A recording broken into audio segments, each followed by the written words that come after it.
All the content that you see me post daily is because I'm trying to figure out what it takes to become an artist in 2025 so that hopefully in the future I can also help other people become successful. But something that really frustrates me is when DJs, musicians, and producers who were successful prior to 2021 comment on how cringe making content is. Firstly, I want to start by saying it is an absolute privilege to make music. 99% of people around the world work to survive, whilst we get to enjoy a passion. And secondly, after 2021 and TikTok, everything changed, in my opinion, for the better.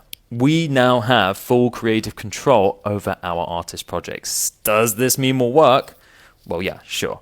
But how do you think it was prior to this? Like 12 years ago, I was signed to Warner Records, where a marketing department who had no idea what I was about would share bland branding ideas with no legs that I didn't get a say on. And now I can do what I want when I want.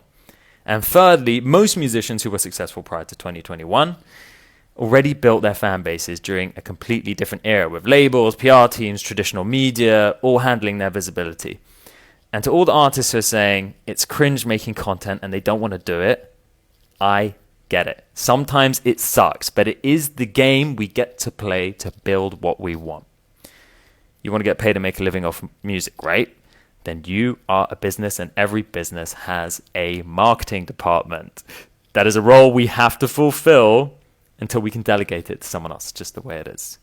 Caring about what other people think, rather than taking a shot at putting ourselves out there and experimenting with what works, is a dangerous and defeatist mindset, in my opinion. It's not about going viral, okay?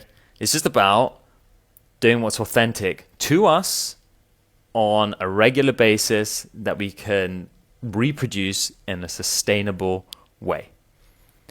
So you don't have to put your face to it. You can also find other ways of creating engaging content that still feels artistic, and I think sometimes that's the block. People are like, I don't like to be on camera. There are other ways of doing this stuff, like there's not just, one method.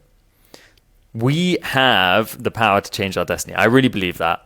And we really need to start changing the word algorithm to audience. It's not the algorithm that didn't like it. It's the audience, because the algorithm is still determined by human interaction. So let's go out there, let's be creative, have fun, and stop listening to people who don't know how to market themselves in this ever-changing landscape of music.